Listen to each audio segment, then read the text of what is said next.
Oh,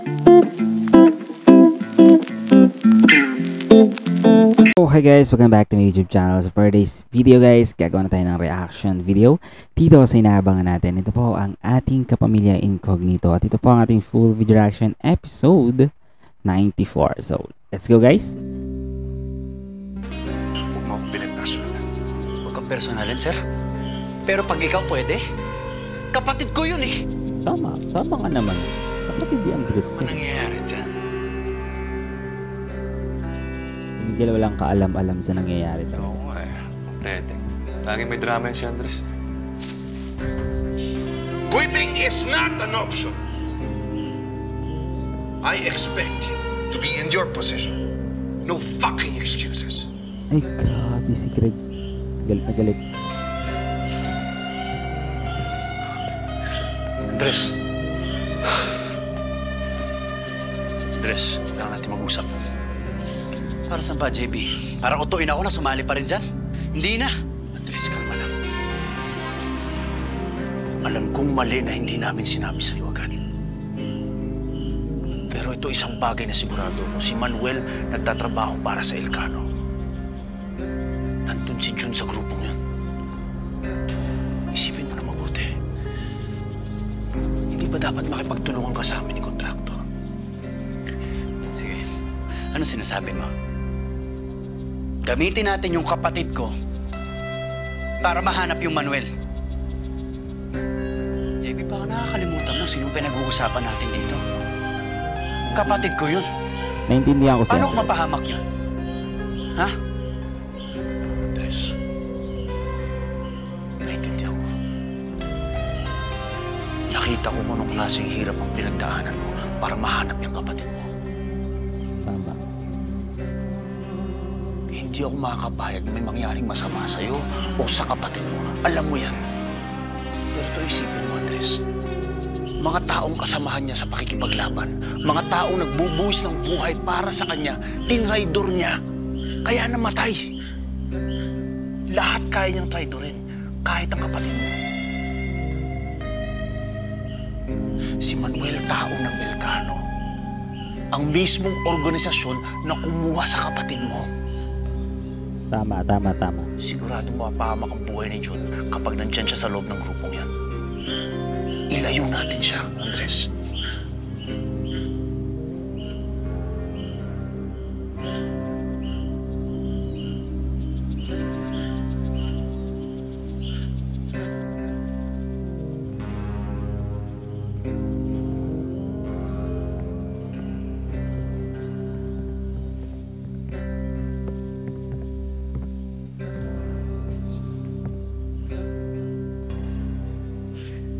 Sir, gagawin ko to para sa kapatid ko.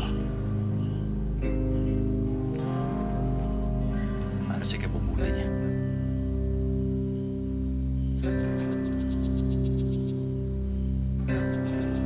Pero hindi niya pwedeng malaman tong trabaho natin. Wala rin pwedeng makaalam na magkakatrabaho tayo lahat. Kaya mag-iingat ka, Andres. Hindi ka pwedeng paghinalaan. Kikita kami ni Jun. Kasama niya si Manuel. Pabalita ko na lang kayo.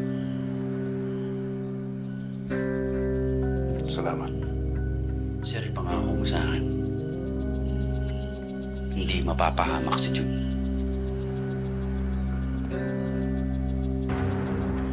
Andres, hindi mapapahamak si Jun.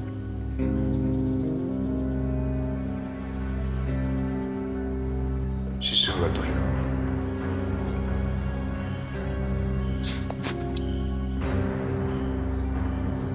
Yun, buti na lang talaga.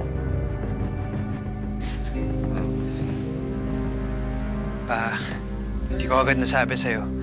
Kasi pinag-isipan ko talaga maigi. Besides, ayaw ko pa lang naman sila nakilala eh. Alam mo, magaling yung kapatid mo. Nahanap ka.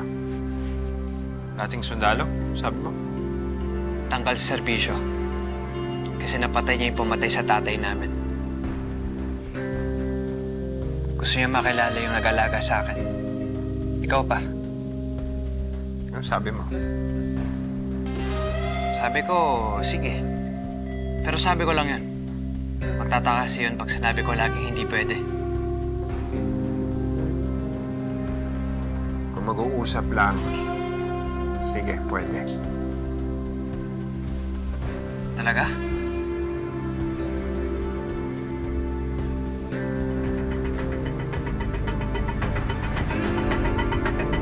Sa tingin ko may alam na to eh. Oh, ayan girls. Very good. Ganyan dapat ang mga hair. Huwag niyong kakalimutan ang mga nameplates niyo. Mahalagang makilala kayo ng mga guests. Ang uniforms niyo, andyan, kunin niyo na lang. Lahat kayo ay naka-assign sa isang post. At huwag niyong kakalimutan ng ngumiti. Always smile, be pleasant. Loko talaga to. Oh, Sige. siya. Wala namang tanong. Thomas. Ah, sige, kunin niyo yung mga uniforms at nameplates niyo. Gusto ko pumasok sa loob. Gusto ko makita eh. Settle lang ako. Good morning. Gina po. Thank you. Opo. Good morning po. Mikaela po. Mikaela. Thank you. Tara, tara.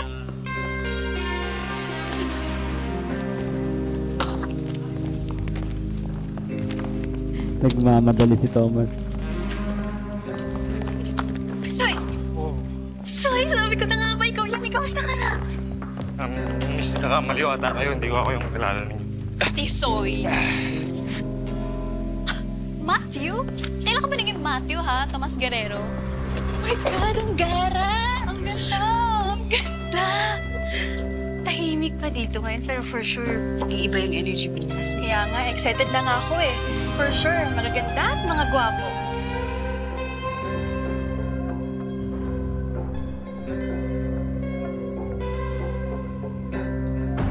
Gwapo. Gusto natin yan. Maraming gwapo.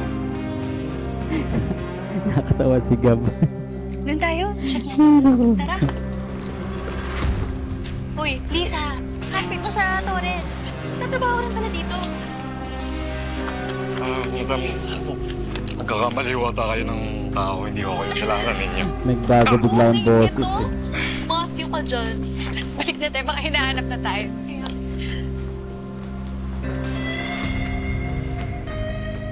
Nga pala. Mauna na ako. Kunin ko lang yung gamit ko. Sige. Pupuntahan kita mamaya.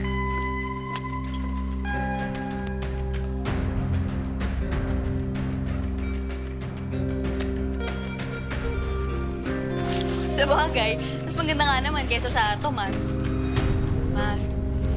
Shit! Screen name mo yun! Galing mo! Tiniisip mo yun. Hindi ko tiniisip yun. Kaya ata wala akong masyadong racket sa pag-aaral. Madam, mauna na ako. Hindi ko talaga ako yung kakilala ninyo. Pasensya na ako. Maraming salamat ho. Natatawa ko sa boses ni Thomas.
Ay, naku, mukhang nakita sila.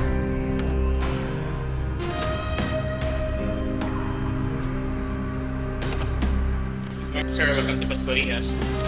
Ay, siya na pala to. Alam ko kalaban. Andres pala guys.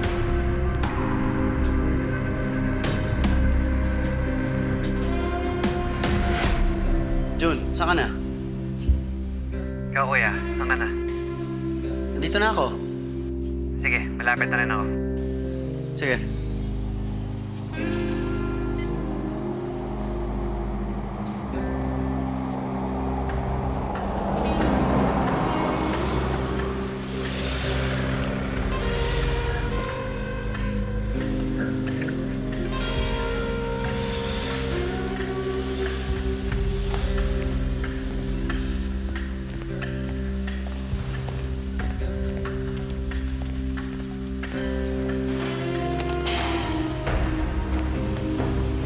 Ano, Jun? May parking doon. Di kuya. Sakay. Bakit? Akala ko dito tayo. Sabi ni Papa, ba daw tayo magkikita? Saan? Basta. Tara na.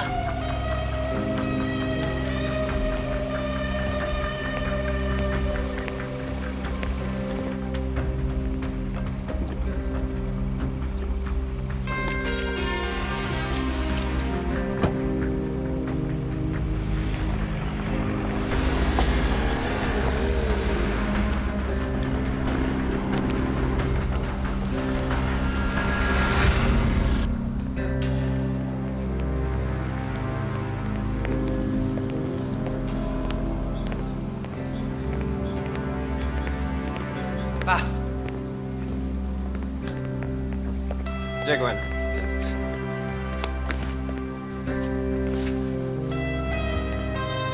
Ikaw ba si Andres?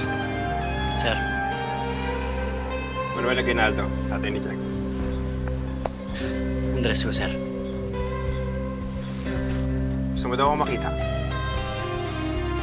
Personal ko lang kung kayong gustong pasalamatan sa pagkupkup sa kapatid ko. Kaligayahan ko yan. Alam mo bang laging umiiyak ito? Pero pag dinadala ko siya sa ganitong lugar, tumihinto siya. Siguro, sir, dahil katulad to ng lugar namin dati. Bata pa to si Jun. Baka nga. Pero gusto ko lang malaman mo na kahit na hindi kayo lumaki magkasama, parte ka ng pagkatao niya. Salamat sa kabutihan, sir. Po tayo?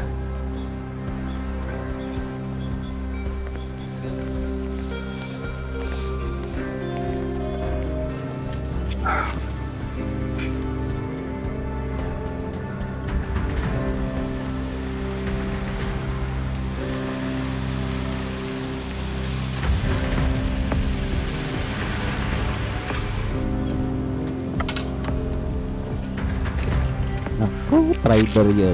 Greg natin, traitor mo. Mabuting bata yung kapatid mo. Matalino. Alam mo, hindi ako pinahirapan niya sa pag-aalaga sa kanya.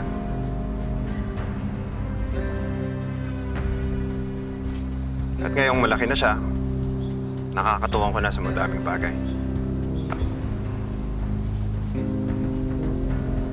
Buti naman ho akong ganun. Kita mo naman yung bunga. Sa lahat ng taon ng pagpapaaral, pag-aalaga, natumbasan niya ang lahat ng yun sa pagiging anak niya sa akin.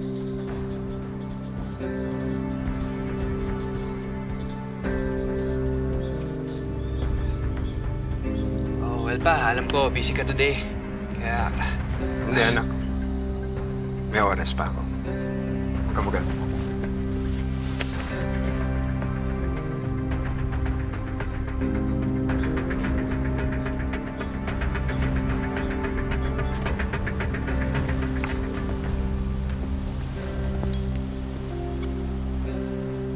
meters. Mula sa huling pwesto ko sa na-detect si Andres.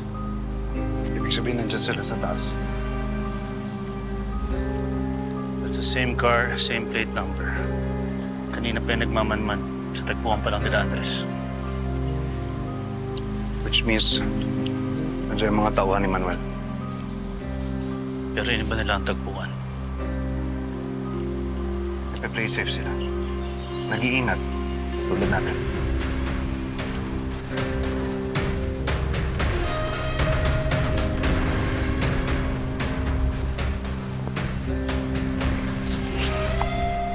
Andres, Sir, kwentuhan mo nga ako.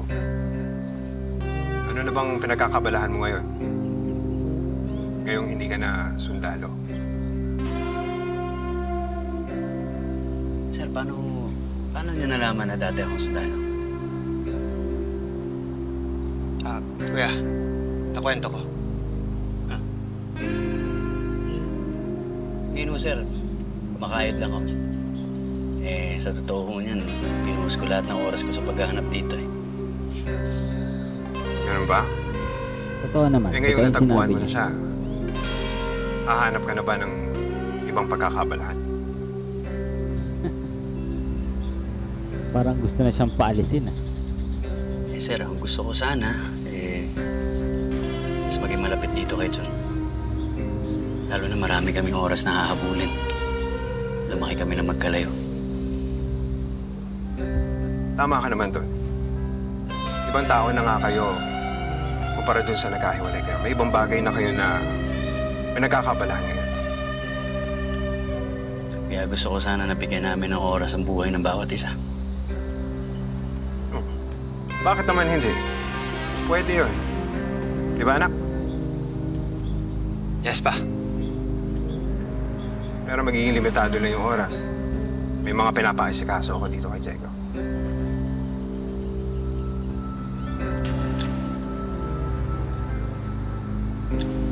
Sir, pasensya na kayo, matanong ko lang ha. Ano bang pinagkakitaan ninyo?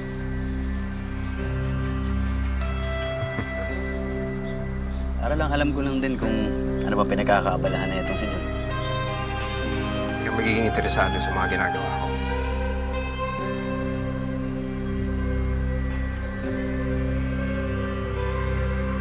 Ikaw, hindi ka ba naninibago? Dati kang sundalo. Ano na ba trabaho mo ngayon? Parang nangyayari, binabaligtad siya ni Manuel. Security ho. Matansero, tobero, kahit ano. Hindi naman ako mapili sa trabaho, sir.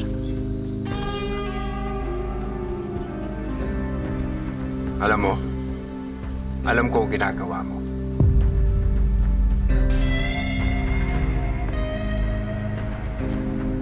Alam ko kung bakit ka nandito at kung ano yung pakay mo.